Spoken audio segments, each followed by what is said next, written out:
যারা এখন বেশি বেশি বাড়াবাড়ি করছে, বেশি বাড়াবাড়ি করে লাভ নেই। আমার তো গোবিন্দ আজকে না, আমার তো সারা বাংলাদেশে 227টা মার্ডার কেস। আমি বলছি সবাই তালিকা করো, তোমরাও তালিকা করো, কারণ অন্তত 227 জনকে মারার লাইসেন্স পেয়ে গেছি। আসসালামু আলাইকুম। হাসনাত আব্দুল্লাহ এবং আসিফ মাহমুদ দুজনেই বাংলাদেশের সেনাবাহিনীকে সরাসরি টার্গেট করে।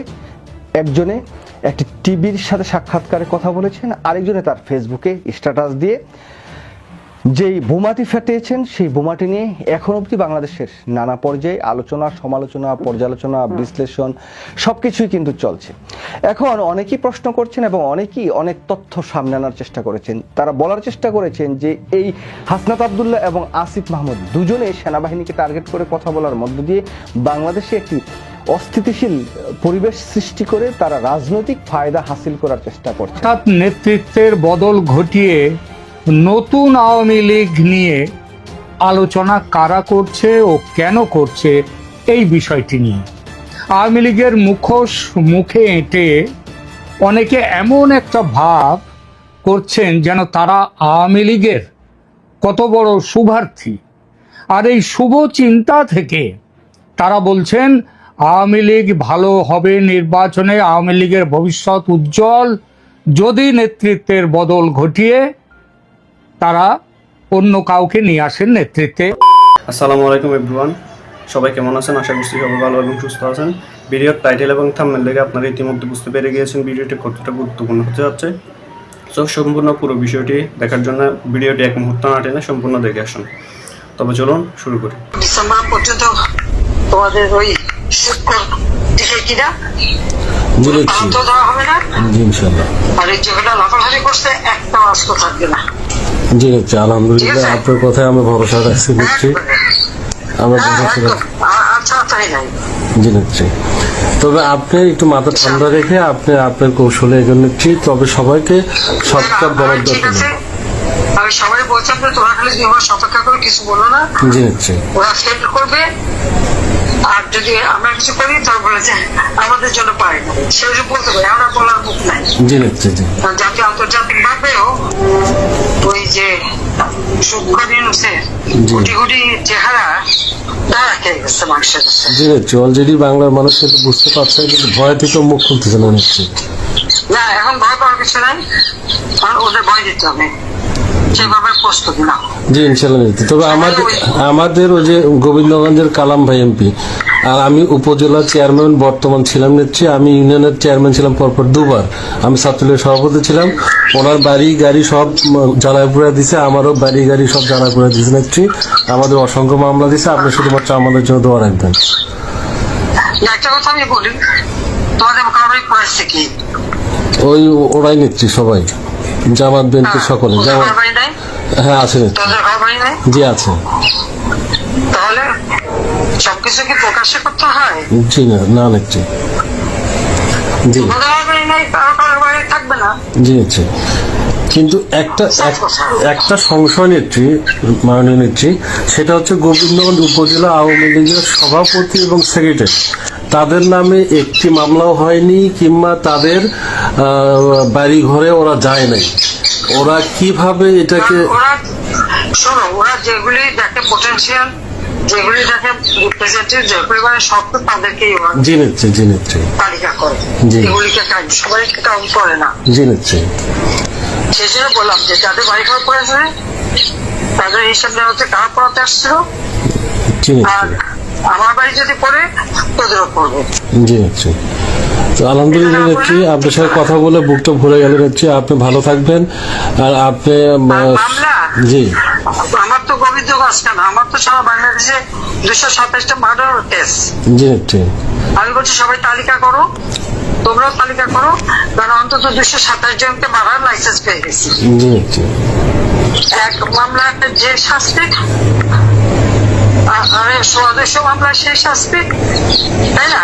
জি নিচ্ছি, তো ঠিক আছে, সেই শাস্তি নেবো, কিন্তু তার আগে ওই 100-200 হিসাব করে নেবো।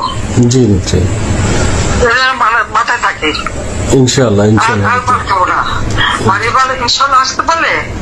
আসসালামু আলাইকুম। হাসনাত আব্দুল্লাহ এবং আসিফ মাহমুদ দুজনেই বাংলাদেশের সেনাবাহিনীকে সরাসরি টার্গেট করে একজনে একটি টিভির সাথে সাক্ষাৎকারে কথা বলেছেন, আরেকজনে তার ফেসবুকে স্ট্যাটাস দিয়ে যেই বোমাটি ফাটিয়েছেন সেই বোমাটি নিয়ে এখন অবধি বাংলাদেশের নানা পর্যায়ে আলোচনা, সমালোচনা, পর্যালোচনা, বিশ্লেষণ সবকিছুই কিন্তু চলছে। এখন অনেকেই প্রশ্ন করছেন এবং অনেকেই অনেক তথ্য সামনে আনার চেষ্টা করেছেন। তারা বলার চেষ্টা করেছেন যে এই হাসনাত আবদুল্লাহ এবং আসিফ মাহমুদ দুজনে সেনাবাহিনীকে টার্গেট করে কথা বলার মধ্য দিয়ে বাংলাদেশে একটি অস্থিতিশীল পরিবেশ সৃষ্টি করে তারা রাজনৈতিক ফায়দা হাসিল করার চেষ্টা করছেন। হাসনাত আবদুল্লাহ একটি রাজনৈতিক দলের একটি বিভাগীয় সাংগঠনিক পদে আছেন, আর আসিফ মাহমুদ তথ্য উপদেষ্টার দায়িত্ব পালন করছেন। এখন আমার যে সাধারণ চিন্তা ভাবনা যেটা আসে সেই জায়গা থেকে বলি যে আসিফ এবং হাসনাত আবদুল্লাহর কি এত বড় গার্ড তৈরি হলো, যেখানে বর্তমান একটা স্থিতিশীল পরিবেশে বাংলাদেশ সেনাবাহিনী এবং সেনাবাহিনীর প্রধানকে নিয়ে সরাসরি টার্গেট করে তারা কথা বলতে পারেন এবং কথা বলার সাহস এবং দুঃসাহস তারা দেখান। যদি এই দুজনের যে মন্তব্যগুলো আছে, অনেকেই এই মন্তব্যগুলো নিয়ে বলছেন যে তারা কি সত্য বলেছেন না মিথ্যা বলেছেন, অনেকেই ইনিয়ে বিনিয়ে বলার চেষ্টা করেছেন তারা হয়তো মিথ্যে কথা বলেছেন। তবে আমি আপনাদের কাছে একদম দৃঢ়ভাবে অন্ততপক্ষে বলতে চাই বা বিশ্বাস করতে চাই যে এমন একটি স্পর্শকাতর জায়গাকে নিয়ে হাসনাত আবদুল্লাহ বলেন বা আসিফ মাহমুদ বলেন, তারা কখনো মিথ্যাচার করবেন বলে আমার মনে হয় না। এবং মিথ্যাচার করে তারা যে খুব ভালো কিছু হাসিল করতে পারবেন সেটাও আমার মনে হয় না। তারা এই মুহূর্তে বাংলাদেশের রাজনৈতিক দল হিসেবে আত্মপ্রকাশ ঘটেছে, কিন্তু তারা রাজনৈতিক দল হিসেবে কিন্তু সুপ্রতিষ্ঠিত না।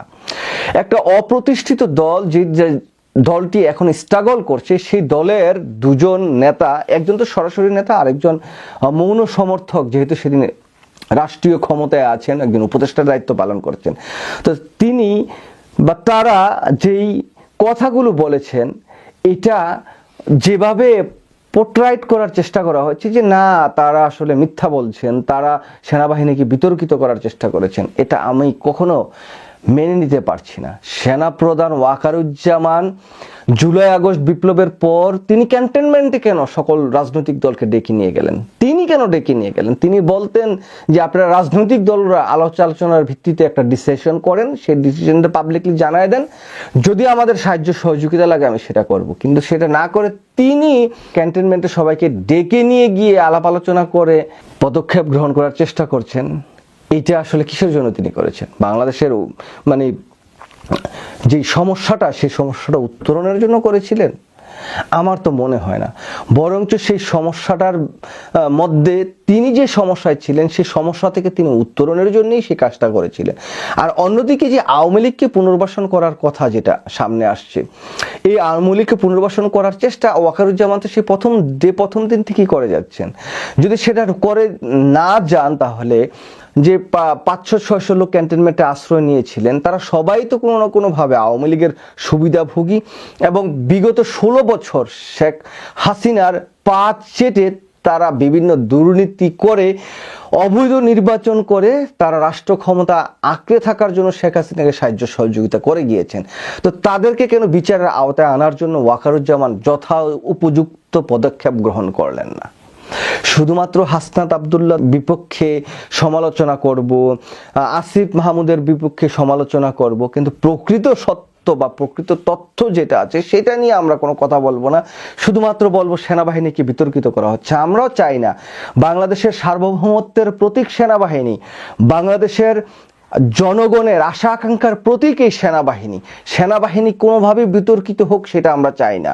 কিন্তু সেনাবাহিনীর কি পয়েন্টে বসে থাকা ওয়াকারুজ্জামানদের মতো যেই জেনারেলরা আছেন তারা তো ধোয়া তুলসী পাতা না, পুত পবিত্র না, তাদের অনেক সমালোচনা আছে, তারা অনেক অপকর্মের সাথে সম্পৃক্ত। তো আমরা চাই যে তারা সেনাবাহিনীকে সম্মান দিয়ে, বাংলাদেশকে সম্মান দিয়ে তারা তাদের জায়গা থেকে চলে যাক, নতুন কাউকে দায়িত্ব দেওয়া হোক, যাদের গায়ে কোনো বিতর্ক নাই, যারা কোনো বিতর্কের সাথে সম্পৃক্ত ছিলেন না সেরকম লোকজনকে দেওয়া হোক। আমরা তো চাই না যে বিডিআর হত্যাকাণ্ডের মতো 57 জন সেনা অফিসারকে মেরে ফেলা হোক, সেটা কোনোভাবেই কাম্য না। শেখ হাসিনা যেটা করেছেন সেটা গর্হিত কাজ করেছেন। আমরা চাই যে 4-5 জন আর্মিতে সেনা প্রধানের পর যারা আছেন তারা পদত্যাগ করে চলে যাক, এই জায়গায় নতুন যারা আছে ক্লিন ইমেজের তারা চলে আসুক, তাহলে তো এই বিতর্কের অবসান করা হয়। আর অন্যদিকে রাষ্ট্রপতি হিসেবে চুপ্পু যে জায়গায় বসে আছেন, এই চুপ্পু কি কোনো সাধারণ মানুষ? তিনি তো অসাধারণ আওয়ামী লীগের একজন, তিনি তো শেখ হাসিনার একজন একনিষ্ঠ দালাল। চুপ্পুর কি কোনো যোগ্যতা ছিল? চুপ্পুর কি কোনো অবস্থান ছিল বাংলাদেশের রাষ্ট্রপ্রধান হওয়ার মতো? রাষ্ট্রপতি তিনি হলেন শেখ হাসিনার দয়া দাক্ষিণ্যে। একজন রাষ্ট্রপতি যখন প্রধানমন্ত্রীর পা ছুঁয়ে সালাম করে, তখনই তো সবকিছু শেষ। কারণ বাংলাদেশের সর্বোচ্চ নির্বাহী হচ্ছেন রাষ্ট্রপতি। সে রাষ্ট্রপতি যখন প্রধানমন্ত্রীর পায়ে ধরে সালাম করে রাষ্ট্রপতির আসন গ্রহণ করেন, সেটা তো শেষ। তো সেই রাষ্ট্রপতিকেও তো অপসারণ করা যেতে পারে, এটা বাংলাদেশের প্রয়োজন এখন। অনেকেই বলবেন যে না এখন কেন, তখন কেন করলেন না? তখন করে নাই, তখন সেই মাথায় তারা সেরকম ভাবে নিতে পারে না। এখন সময় আসছে, এখন করার সুযোগ যদি থাকে তাহলে কেন নয়? কেন করবে না? অবশ্যই করা যাবে, করতে হবে। ওয়াকারুজ্জামান সেনাবাহিনীর ক্যান্টনমেন্টে রাজনীতিবিদদের ডেকে নিয়ে গেলেন কেন? এটা তো ওয়াকারুজ্জামানের দায়িত্ব ছিল না। পরবর্তী সময়ে রাজনীতি নিয়ে ছাত্রদেরকে সাথে যে কথা বা যে আলোচনা, শেখ হাসিনাকে পুনর্বাসন করার যে প্রক্রিয়া, সেটাও তো সেনাবাহিনীর কোনো দায়িত্ব না। সেনাবাহিনীর দায়িত্ব হচ্ছে দেশ এবং সার্বভৌমত্ব রক্ষা করা। অভ্যন্তরীণ যত সমস্যা হবে সেটা রাজনীতিবিদরা আলাপ আলোচনার ভিত্তিতে ফয়সালা করে নিবে। এটা সেনাবাহিনীর প্রধান যখন রাজনীতি করতে যায়, রাজনীতিতে নিজেকে ইনভলভ করেন, বা তার যখন কোনো না কোনো জায়গা থেকে কোনো উচ্চবিলাস থাকে, সেই উচ্চবিলাসের পরিক্রমায় ছাত্ররা তার সেই অপকর্মগুলো এখন সামনে নিয়ে আসছে। সেটা আমি দোষের কোনো কিছু বলে আমি মনে করি না। বরঞ্চ আমি দেখছি যে তারা যে সাহসিকতার সাথে এই তথ্যগুলো সামনে নিয়ে আসছে, সেই জায়গায় তাদের জীবননাশের হুমকি থাকতে পারে, তাদের পরিবারের সদস্যরা নানা সমস্যায় বা বেকায়দায় পড়তে পারেন। এই সমস্যাগুলো জেনে শুনে বুঝে সজ্ঞানে সবচাইতে ক্ষমতাধরদের মধ্যে একজনের বা দুজনের বিরুদ্ধে যখন কথা বলেন তারা, সেটার মধ্যে অবশ্যই সত্যতা আছে বলেই তারা সেই গার্ড দেখাতে পেরেছে। এটা নিয়ে অযথা বিতর্ক করে হাসনাত আব্দুল্লাহ বা নাহিদ অথবা আসিফ তাদেরকে বিতর্কিত করার কোনো প্রয়াস বা প্রক্রিয়া যারা চালাবে, আমি মনে করি তারা এখনো সেই আওয়ামী দোসরদের লেজের মধ্যে বসে বসে কথা বলছেন। সবাই ভালো থাকবেন। আল্লাহ হাফেজ। আসসালামু আলাইকুম। দেখতে পেরেছেন ভিডিওটি কতটা গুরুত্বপূর্ণ। তো এরকম গুরুত্বপূর্ণ ভিডিও আরও পাওয়ার জন্য চ্যানেলটি অবশ্যই সাবস্ক্রাইব করে রাখবেন এবং দেখা হচ্ছে পরবর্তী ভিডিওতে। সে পর্যন্ত সবাই ভালো থাকবেন, সুস্থ থাকবেন। আল্লাহ হাফেজ।